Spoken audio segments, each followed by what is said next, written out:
Weapons of mass destruction found on Mars. Have you heard of perchlorate or perchlorate? It is a toxic chemical covering the red planet of war.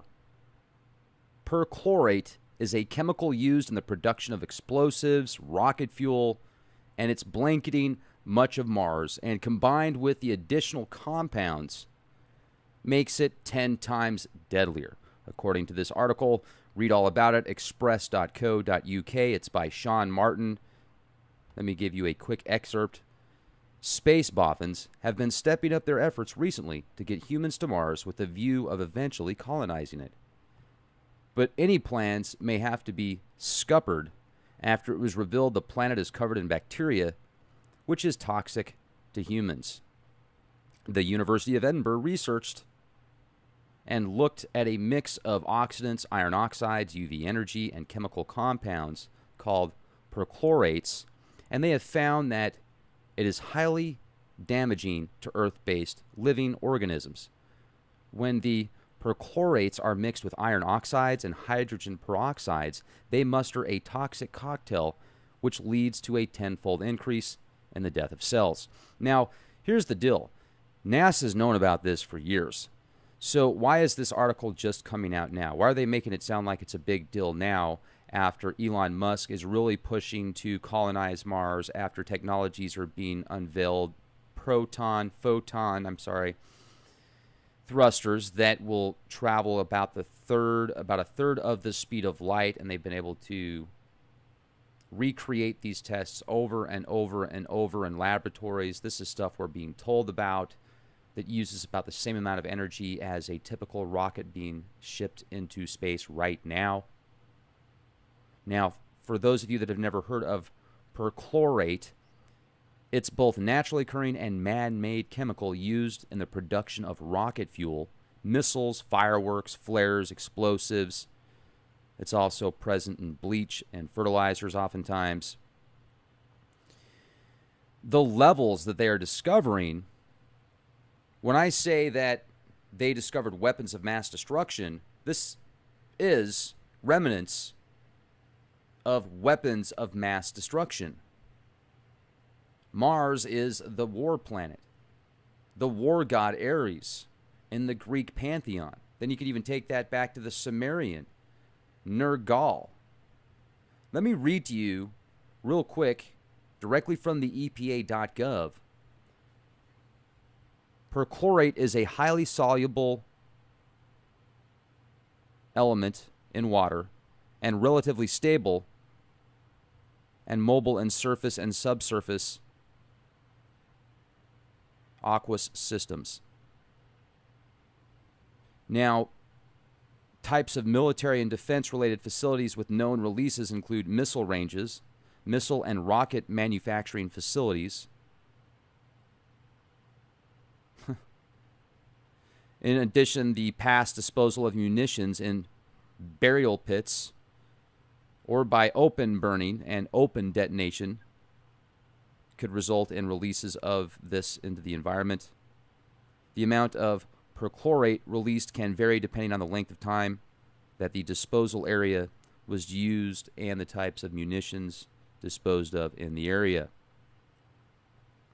Now, obviously, this stuff isn't good for anybody. And as that stuff was just confirmed on Mars, combined with the other elements out there, it's about 10 times as toxic. So when you hear about this, this article is from 2000, and this is an older article. Let me read this to you real quick. And this is from space.com. Finding calcium perchlorate was one of our most unexpected results, said Peter Smith, the Phoenix principal investigator at the University of Arizona in Tucson. Perchlorate is not a common word in English language. Many of us have to go look it up. Smith said during the Space Fest Nanu conference held from May 24th through the 27th in Tucson. Smith also said that microbes on Earth use perchlorate for an energy source. They actually live off highly oxidized chlorine, and in reducing the chlorine down to chloride, they use the energy in that transaction to power themselves. In fact, when there's too much perchlorate in drinking water, microbes are used to clean it up. Furthermore, seasonal flow features seen on Mars may be caused by high concentrations of the brines of perchlorate, which have a strong attraction to water and can be drastically lowered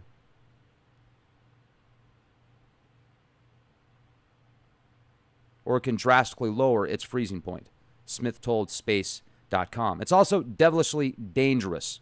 The high levels of perchlorate found on Mars would be toxic to humans, Smith said. This article came out a few years ago, and they're making a big deal out of it again. Then you look at this Greek pantheon. Looks like the guy just jumped out of the swimming pool. Well, that's his excuse anyway. The Greek god of war, the 12 Olympians, the son of Zeus. And you read through this, the character, origins, and worship. Ares was one of the 12 Olympians in the archaic tradition represented by the Odyssey. Zeus expresses a reoccurring Greek revulsion towards the god when Ares returns wounded and complaining from the battlefield at Troy. I need to zoom this in a little bit. I'm having a tough time reading this. Then looking at him darkly, Zeus, who gathers the clouds, spoke to him. Do not sit beside me and whine. You double-faced liar. To me, you are the most hateful of all the gods who hold Olympus forever. Quarreling is dear to your heart, wars and battles, and yet I will not long endure to see you in pain, since you are my child, and it was me that your mother bore you. But were you born of some other god and proved so ruinous, long since you would have dropped beneath the gods of the bright sky. Now, Ares in Sparta was viewed as a model soldier. His resilience, physical strength, and military intelligence were unrivaled. Human sacrifices were offered to him.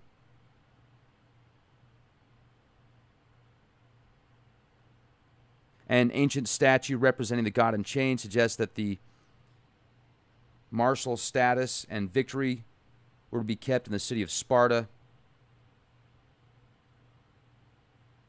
Now, if you look at who he probably was in Sumerian culture, Nergal, Gur-Unugal in Sumerian, he most likely is the god of war, Ares. Now, this is an interesting article that's available if you go to ncbi.nlm.nih.gov, National Library of Medicine, National Institute, uptake on perchlorate in terrestrial plants. And this is describing how certain plants can absorb these toxins, and depending on the type of plant. So this would be a way to actually get rid of a lot of it in the soil on Mars. Now, I feel that there was a huge battle on Mars, and that's why a lot of this stuff is left over, and that's why Mars is in the shape that it's in right now. I think that massive battles went on out there, and these are the remnants. What's your take? Also, there are solutions, ladies and gentlemen, but there's also serious repercussions that could take place. And I'm going to get into this on the next podcast. If you have seen the film Life yet, excellent movie. I definitely recommend watching it. Just came out a short while ago. They go to Mars. They find this single cell that's in a, it's not doing anything when they find it, but then they activate it, and then it starts to move and it starts to reproduce itself. And I'm not going to give too much of the film away, but I'm going to talk a little bit about it. So if you want to watch the movie and you don't want to know anything more about it, then I'll give you a quick notice here. So I'll wait a few seconds. Okay, so the artificial, no, it's not artificial. The cell starts replicating itself, and every cell is muscle and brain and eye. Like, so it can see with every cell. It can think with every cell, and every cell is a huge, is a muscle. It's all in one. It's like an all-in-one package. So the more cells that reproduce, the stronger it becomes, the more aware it becomes, and it eventually flips out. And this specific cell, just at one point, one cell becomes so powerful, so fast, that they're linking this to what took out the planet Mars, what caused life as we know it to be completely devastated, completely gone. Now, with that said, what if there was a technology like that that was released, or a biotech, or even an extraterrestrial presence, that every piece of that entity, whether it be in microbe form or a full-on body the size of a human being, anywhere in between, or something even much larger than that, and it could travel consciousness through each piece and replicate itself through each piece, similar to the gray goo and these new DNA synthetic computers that will self-replicate when they need more memory to process and more speeds. They'll actually just create more to obtain more pathways to find information quicker. Imagine a sentient being that starts off as a single cell doing that until it completely destroys the entire planet, and then it goes into hibernation mode, and then we go to that planet and accidentally bring it back with us. And I find it interesting that after the film Life comes out, shortly after, then articles start pushing again this toxic chemical that's been discovered. And the name of it, if you go to express.co.uk, Mars move off, researchers find deadly bacteria on red planet. It immediately links my mind to the film Life because of the possibilities. So what if, because there's bacteria that can be created and viruses that can be created, like bacteriophage and other stuff, and I'll share that with you on the next podcast, that will go after specific cells, specific matter, and then self-replicate itself in that matter until it's completely destroyed, absorbing its information and then rewriting it. Literally, it's like nanotechnology, but it's biology. It's bizarre. So different institutions, and rightfully so, they're doing a great job. They're working on genetically modifying bacteria and viruses to get rid of certain pollutions, even stuff like uranium and radioactive materials. But what happens if it gets tweaked to the point of it creates consciousness, and then it starts self-replicating itself, or somebody in some laboratory, some psycho mad scientist in a laboratory recreates this technology, biophage stuff, but instead of going after E. coli, it goes after your T cells, your nervous system, specific cells in your body that make up particular parts of who you are. And then what if there's life forces already out there that do that naturally, similar to the film Life? I can't wait to get your take.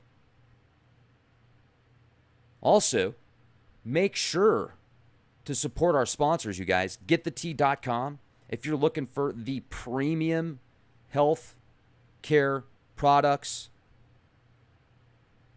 they have stuff that's good for your stomach, for your digestive tract. They have stuff that's good for your skin. They have detox products that's good for the blood. That's good for if you need help going to the bathroom. I mean, they've got all sorts of stuff that's really good for you. That'll help clean you out, help filter you out. Not too intense. Kind of hits that Goldilocks zone. Their prices are good. And their stuff works.